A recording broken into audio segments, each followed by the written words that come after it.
Did you know that you already possess all it takes to be a fantastic tabletop RPG gamer? You can tell great stories with great people and have fun. Today, I am super excited to have Robin D. Laws, who is uniquely qualified to talk to you about playing to your personal strengths during a tabletop RPG. Robin has over 30 years' experience as a writer and game designer. He even has more years of experience being a lover of tabletop RPGs. He has co hosted the long running podcast Ken and Rob Talk About Stuff, diving into many topics, one of which is hobby gaming. They've produced more than 600 episodes and don't show any signs of slowing down. And lastly, Robin has written books such as Hamlet's Hit Points, Beating the Story, How to Map, Understand, and Elevate Any Narrative, and Robin's Laws of Good Game Mastering, all of which directly focus on helping GMs, but I would argue all players, more fully enjoy their tabletop role-playing game experience. Welcome to Claim to Game, the podcast helping busy people master tabletop role-playing games one game at a time. I'm Clint.scheirer. I've been an educator for over 12 years and have helped gamers of all levels quickly grasp tabletop RPGs so they can enjoy playing them to the fullest. Stay tuned so you can make your claim to game.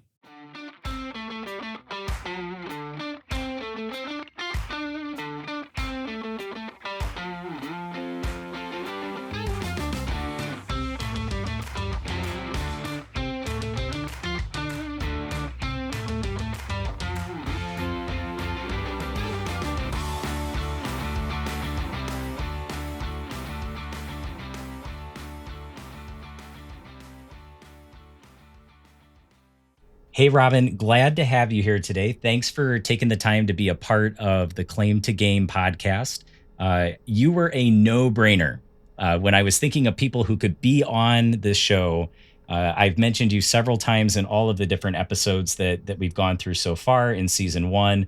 And it's because you have a rich history, which everybody just heard in the intro prior to us even beginning, a rich history in the tabletop gaming industry. You've written several books. There's just a wide breadth of knowledge that I'm hoping that we are able to glean from you tonight. So thank you.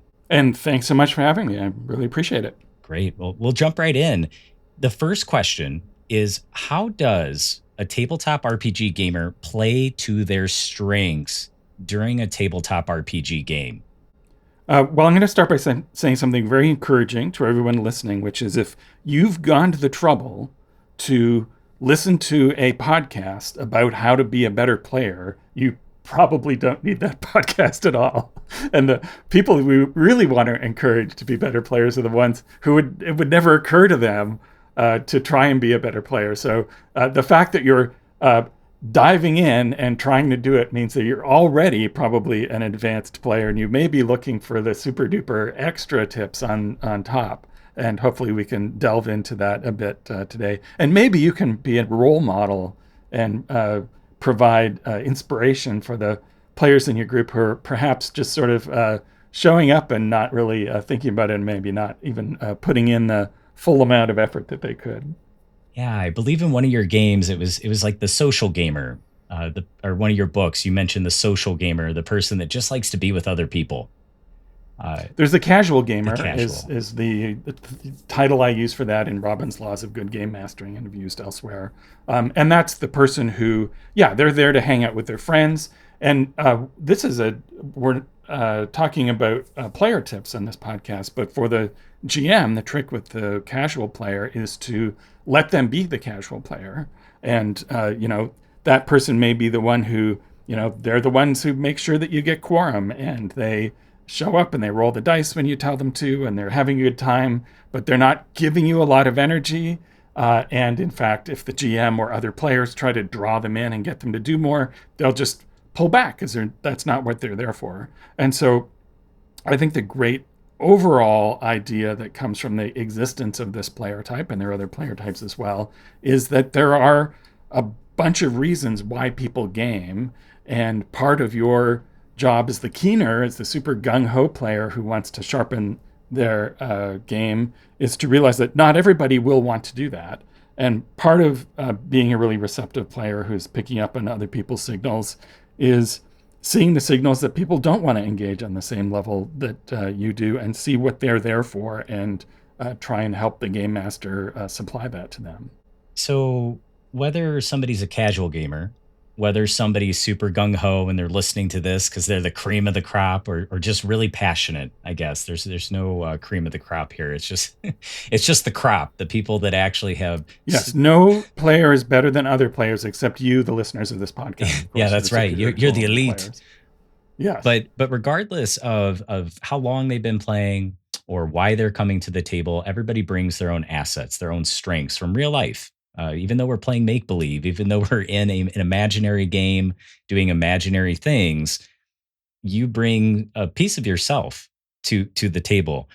And I'd like you to elaborate on, as somebody who designs and plays games and has played games, what do you believe are the top three strengths that you've seen? And I'm sure it's hard to categorize them as these being better than other strengths or whatever, but maybe just what are three strengths that you find players exhibit that you find very helpful to create that cohesiveness or allow people to want to be at the table and better other people's experience? Well, the really lucky game master has one player, ideally one, not two, who exhibits quiet leadership. And this is the capacity to help move things along, prevent them from getting bogged down, to sort of mediate and guide decisions, and assist the GM in maintaining pacing without ever seeming to do so. And that is a rare set of ingredients. But when you have someone in the group who does that, you may wind up crediting the game master with the pacing that the quiet leader is supplying. So if you're looking for something to do to expand your portfolio, if you're not already that player, look for ways to facilitate what is going on, put away the idea of, well, I have to have this moment or I need this to happen, and instead reconfigure to what is the whole group experience and how can I enhance that. And part of that is picking up cues that the game master is giving. Part is seeing what other people are sort of getting blocked on when you bog down in discussion and sort of move them past those blocks. And part of it is just letting everybody go on and feel that they've contributed and then going, right, here's what we're going to do. And then you convince them that they're the ones who decided to do the thing that you've decided to do. That skill will stand you in good stead. You can make good money having that skill. And at the gaming table, it can make all the difference between a fun game session and one where everything just sort of gets sideways and you're banging your head against each other trying to find a way to move forward in something that should just be light and fun. Now, you said something interesting, Robin. Cues, picking up on cues from your GM, your game master, cues from other people at the table. We talk about, and at least when you play Dungeons and Dragons, we talk about the D20 roll, the perception check, right? You're kind of making your own perception check at the table of facial expressions, body language. What things do you look for? Or what things, when you're playing a game, whether you're a player or if you're the game master, what cues are you looking for from your fellow players to be a quiet leader or to move things ahead in the story? Like, what are you looking for as far as cues? Well, any story is more entertaining if there is forward momentum, accepting possibly some experimental narratives that are beyond our purview here. But certainly any adventure story is about forward momentum and the idea that things are moving in one direction or another, whether that is improvised or determined by a mission, is essential to whether you're going to have a great time at the game table or not. And I talked about cues earlier, but I think a metaphor that is really useful is the metaphor of the ball. Just as in a conventional game of volleyball or basketball or whatever it is, the question to start off with is, where is the ball? So if you're showing up as a player, the most obvious ball to grab and play with, to be the focus of play, is what is the mission that the GM is setting out for you to achieve in this adventure? In the simplest D&D environment, that question is solved for you in that the ball, the object of play, is the dungeon, and you move forward through the dungeon and you control the area as you move through the rooms and learn to master the space. And that's why D&D continues to be such a powerful game, is that so much of the momentum issue is taken care of by the structure of the game. But if you're doing something that is more narrative or an investigation or a superhero game or something where there is more plot other than just going down a hallway and banging the doors open, the first question is, what ball has the GM set out that you are supposed to grab and run with and do something with? Very early on in the hobby, through a strange dynamic that I think is sort of explained mostly by nerd-adjacent personality traits, it became very typical for a lot of players to feel that the GM should have to sell you really hard on embracing the premise, or in this metaphor of picking up the ball. And so the second piece of big advice I would give you is, as a player, is see what ball we're supposed to pick up and pick it up, and assist the GM in if other people sort of lean back and demand that the GM sell them on the mission, find ways to help sell them on the mission and move them forward into that. In a more sort of sandboxy game where the GM does not necessarily have a mission plan for your every evening, the next thing to do when you're showing up at a game session is to bring a ball. Come up with something, ideally ahead of time, that you want to do that supplements what the game master is doing rather than hijacks it, and introduce that into the thing and have a thing to do. So that if you've got a more sort of city-based or sandboxy game, and one where the GM says, well, here's where we left off this week, what is everybody going to do? Does everybody want to do anything? Often, even in a game where the players are supposed to take the wheel or take the ball, I guess, and run with it, often the players will just go, well, I don't know. So have an answer to that question. Have in the back of your mind something that you want to bring about that doesn't clash with the premise of the campaign if it's a sandbox game, or with the mission that is laid out before you. Or when you're given the mission, think of what is something that it would be really cool for my character to work toward that makes sense in context of this. And then the third level of ball handling is to see who else has the ball and what you can do to supplement it. So if in that case you see another player stepping forward to doing something that they want to do and bring about a sort of a cool signature moment. And on one level, it's sort of fun to sort of have banter and bickering back and forth to provide a foil to them and sort of argue, back and forth as to why that's a silly thing to do, or to have a different perspective that adds conflict. That's fun. But even more so is, how do you see what they're doing and enhance what it is that they're doing? Understanding cues, or seeing where the ball is a matter of, look at everybody else around the room, look at what it is that they seem to be trying to work toward, and ask yourself, how can I help further that thing while also doing my thing, the thing I enjoy? It makes me think of improv, the laws of yes and. Oh yeah. And why don't we do this? Or, oh, I see you're doing this, and I can help. Sometimes that's mechanical, sometimes it's narrative, but I love that idea of the ball. That's new to me, to actually put that as a physical analogy of something. I've always heard that in improv, yes and. Going along with this, so you've talked about the strengths, quiet leadership, helping moving things forward, coming to the table with something that when you're asked, you can say, oh yeah, I've given some thought to this and I can talk. What are the number one obstacles that get in the way of players enjoying themselves at the table? Well, members of our nerd tribe are very thinky, and they are very good at talking themselves out of having a good time. You may find yourselves in a group giving commentary as the critical, this wouldn't happen, unsuspending my suspension of disbelief people around the table. First of all, make sure that you don't pick apart the realism of what's happening.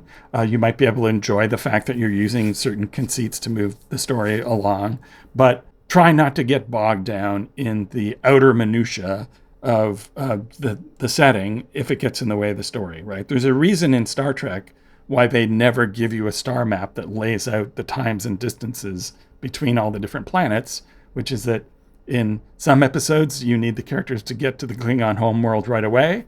Other episodes, you need them to take a while to get there. And it varies depending on story demands. Realize that realism is a veneer that is meant to bring you in and engage you without being something that you need to nitpick to death. Another thing to catch yourself out doing is being a veto point, and being the person who's saying, well, no, this plan won't work.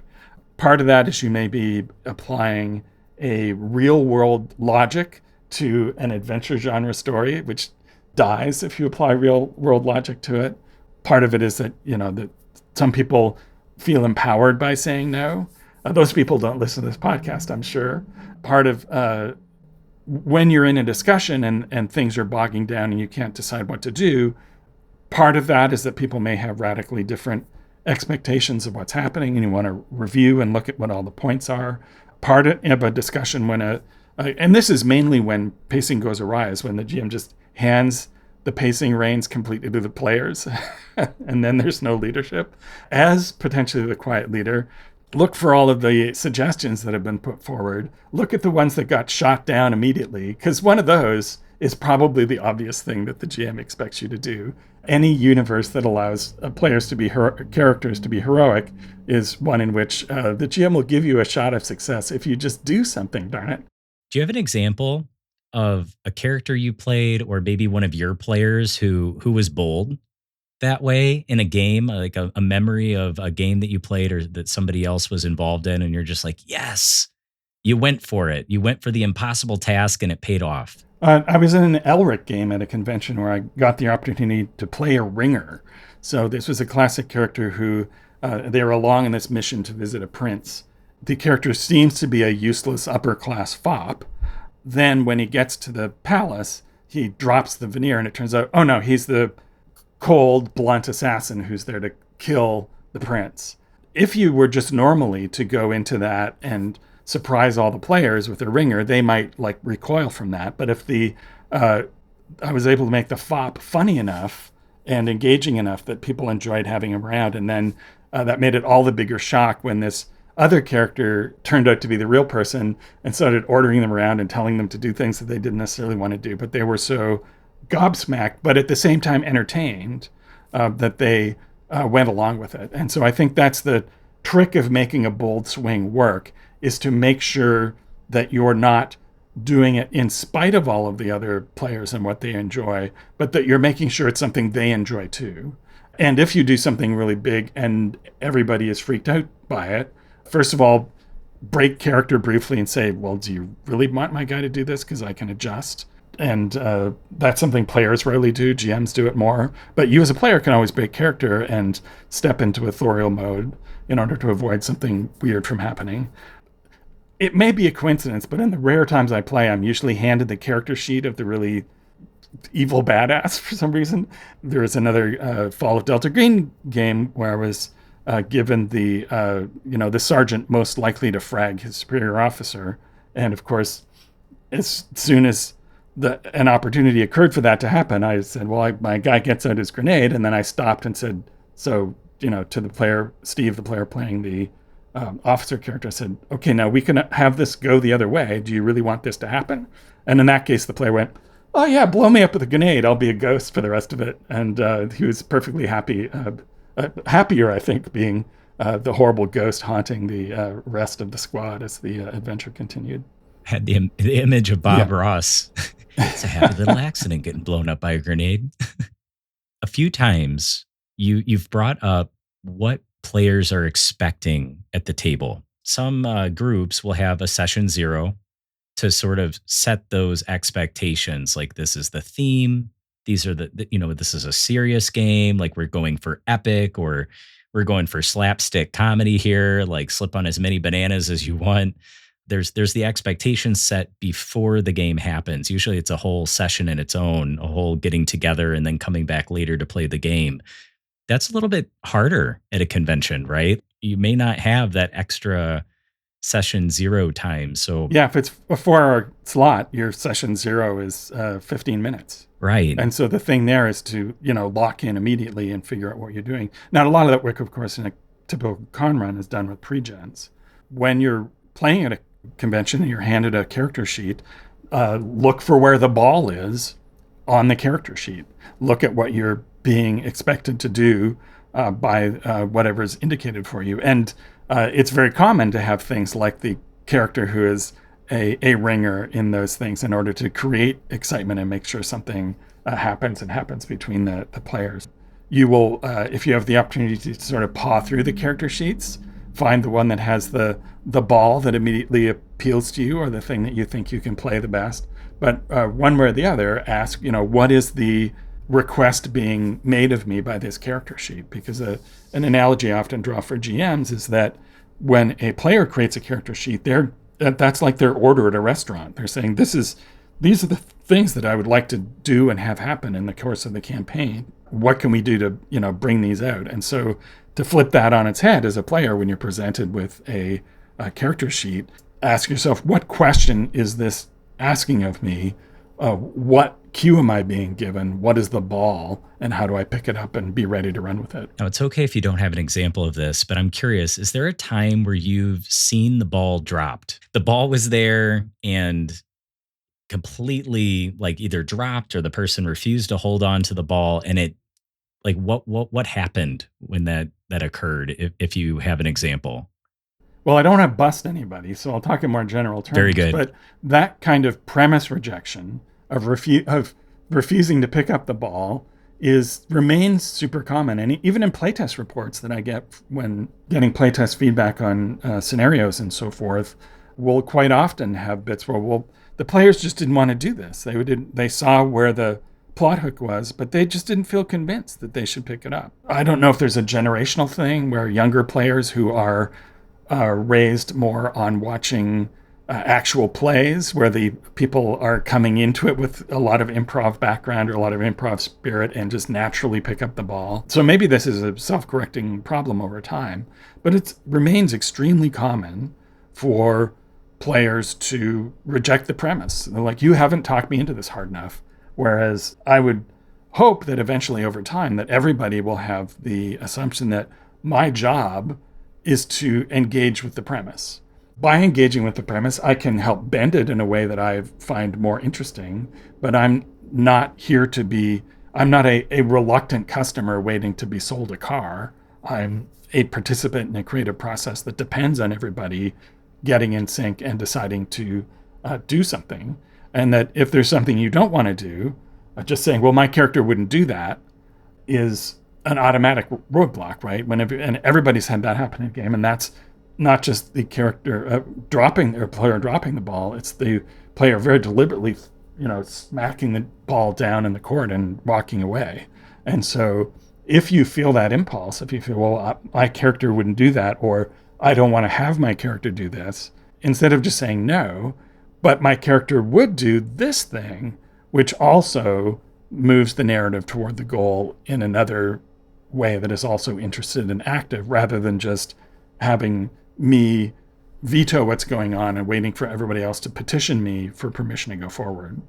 That's so interesting. So in your terminology of the laws of good game mastering, I'm a method actor, like very much so. As a player, I want to do the things my character would do and be the character. It's, even if it's to the detriment of the group sometimes. And I've had to learn, if it's not moving the story forward, it's usually not fun anymore. Right. If it's actively annoying everyone else around you at the table, that's, the textbook definition of selfishness, right? It's like, how can I? And so the question then becomes not just, well, how do I not do the thing I want to do, but how do I make the thing that I want to do be satisfying to everybody else in a way that makes them glad that I did it?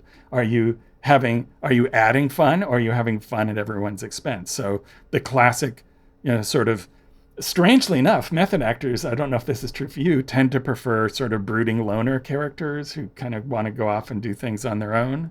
And I'm pretty sure I was a grumpy Wookiee right. when I made a very poor choice that left us all, I think, in a derelict ship somewhere in the galaxy. Yeah. So so the grumpy Wookiee, if the grumpy Wookiee is like grumpy while reluctantly going ahead and doing the thing, that's a basic narrative trope that works, right? The character who complains about doing the thing while doing the thing, that's fun. But the grumpy Wookiee who won't get out of the ship is another problem, or the one that won't go along with the rest of the group. So you have to find a way, just like in a horror game, a lot of players want to protect their characters, even though they've signed up for a horror game and won't go in and do the scary things that they need to do in order to be horror characters. Again, it's a question of how do you embrace the premise, in that case of the genre, and acknowledge that you have agreed not only to play a horror game, but to play a horror character who will make the sort of bold horror character choices that will get them into horror trouble. 10 Candles is one of my favorite Halloween RPGs. In the premise of the game, it starts out saying your characters will not make it. Just flat out like eliminated the try to survive. Nope. You are not trying to survive. You are trying to tell a really good story. And that's the goal. So if it sounds good, if it sounds cool, if it's something that's within the genre, go with it. It's like they've been given permission to not try to save their character. Convention scenarios in particular in the horror genre will set that out, and players will be disappointed if their characters don't go insane and or die.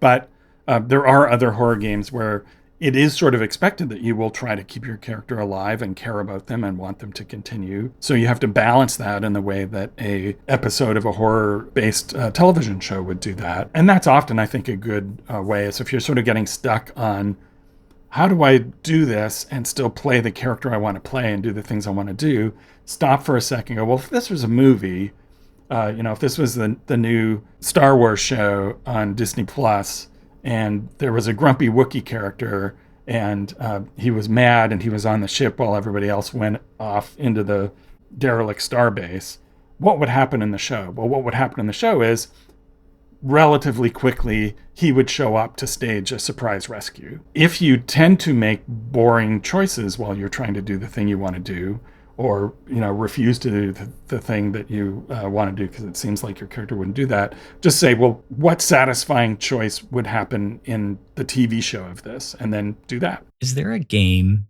that you feel sets up the premise very well for the expectations of both the genre and what the game's all about? Like whether you played it at a convention, whether it's one that you've worked on or other people that you know have worked on, is there a game that you find is very helpful in setting those expectations for the characters right off the bat?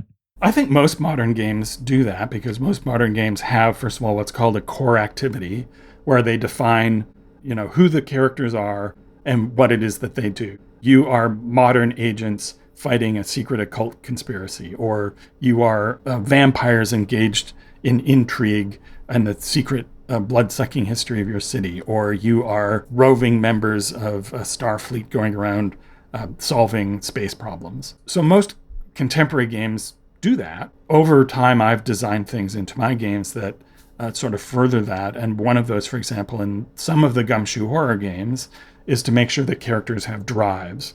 And this is where you have to, as a player, pick or invent the reason why you get into the sort of trouble that that genre contains. What happens when you fall into that trap of thinking more like a real person than like a horror adventure character, or you get too scared and don't want to do things?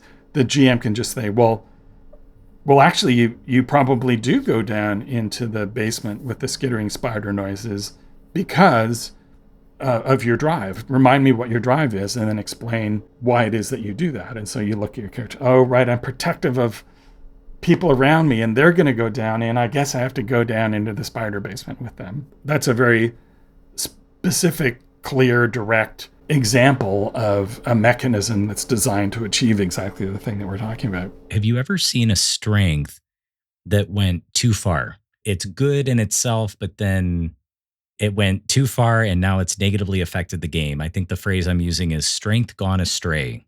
What I would say more is that for each play style, there is a dark side. If you are the casual gamer, but you're completely checked out, or you're looking at your phone, or you're reading a comic book instead of paying attention, well, that's the dark side, right? You've gone from being a light contributor to detracting from what's going on.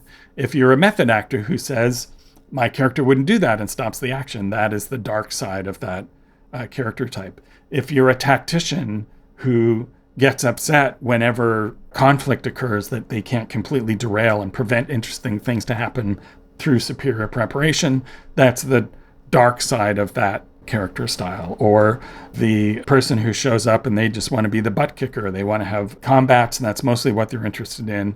And if they get into a situation where the other player characters are talking to the people in the tavern, and you go, next fight! Or you go, I find someone tough and punch him in the nose. That's again, the dark side of that play style, because or the selfish side, right, is that you're paying attention only to the thing that you want, and your attention span has been so completely blown out that you can't tolerate other people having the stage for a while. Now, it may be that everyone else has forgotten that you're a butt kicker, and they've been talking in the tavern for 3 hours, and you think there's not going to be a fight, but punching the nearest guy without regard to consequences is perhaps not as fruitful an answer to that problem as, hey, can we move things along so we can get to the dungeon and at least, have one combat encounter, is probably the better way to handle that. So people have talents. Sometimes they can go too far, go to the dark side. Sometimes they help move the narrative forward when they're grabbing the ball and taking what's been offered to them, and everybody's having a great time. That's like ideal. How can listeners best hone their strengths? What is the best way to do this? And then also, are there any resources that can help them hone these strengths? Well, there's a ton of great books and articles on role playing style, and you can, I think, probably easily find those. The I guess the final thing I would say in this regard is try honing your attention, your ability to pay attention what the other people in the room or the other people on the Zoom game, which is immediately 5 to 7 times harder. Pay attention to what it is that they pick up, which is just yet another way of saying, keep an eye on the ball, look for the ball, bring your own ball, see who else has got a ball. Just the exercise of asking yourself, what is the ball and who's got the ball and what can I do when I get the ball, is, I think, a pretty straightforward way of tackling that. Pay attention. Pay attention to the ball, pay attention to others. Before we wrap things up, do you have any current projects, anything that's up and coming, anything that you're excited about that's about to release or that you've been working on for a while? The most recent thing that I did that's actually out has been out for a while, and that's the Yellow King role-playing game from Pelgrane Press. So if you want to look at something that you can actually currently pick up, I would go for that. There's a bunch of support material for that as well. Things I have in the pipeline are a Casilda song, which is a giant mega campaign for that game, for the Yellow King role-playing game. And I've also got a game coming out also through Pelgrane. The working title is First Edition. That may change, but what it is it's a one GM, one player game of interpersonal interaction and dramatic development. So it's a game that would allow you to play, for example, a pastiche of the Great Gatsby, or to be a character in a Shakespearean comedy, or a more serious, non-adventure kind of science fiction story. And that sort of builds both on the game Hillfolk that I did and uses the basic mechanics of that, but also the lessons that I learned designing the Gumshoe one-to-one games, which again are one player and one GM. Awesome. I have heard so much about Hillfolk. I haven't played it yet. I'm excited for the one-on-one game that you talked about, first edition. There are some really cool solo RPGs that have come out. The fact that a GM can it almost feels like a concierge experience for an RPG there when you're doing it just the GM and one player. It's a super intense experience because you're both on stage the whole time, and you cover ground really rapidly because there's no part where you stop and discuss with the other characters what it is that you're going to do.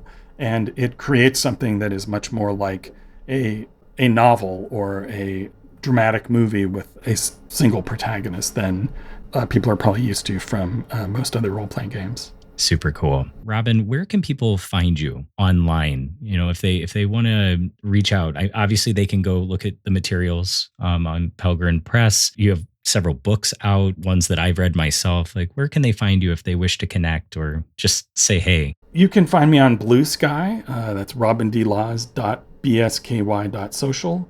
Or I'm also on Mastodon at robindlaws at dice.camp. And are there any questions you think I missed in relation to player strengths or encouragement that you would give players of any type that you just feel like if we didn't say it, it would be a shame? I think you and I have both done a superlative job and can pat ourselves on the back and go off and have the beverage of our choice, having answered every question that is possibly posable in this situation. Well, Robin, thanks for being here. Thanks for your time, and we hope to have you again sometime soon. Okay, well, thank you so much for inviting me on. Join us next time as we continue our quest, Claiming Goblin Quest. With 2 rules hacks down, we've got 5 more to go. Our next one revolves around the unfortunate destiny of English actor Sean Bean. Not good with actor names? Well, he's known for playing Boromir in the Lord of the Rings trilogy and Ned Stark in Game of Thrones. The Claim to Game podcast has but one mission: helping busy people master tabletop role-playing games one game at a time. Can you not get enough of the CTG podcast? Would you like to connect with like-minded gamers who also want to learn more about the tabletop RPGs you can play out there? Find access to our Discord server, Claim to Game, by clicking on the link in the show notes or visit the official website, claimtogamepodcast.com. Our community is a safe place to learn, share resources, and grow. Enjoy the CTG Discord community today. And until the next time we make our Claim to Game, one game at a time.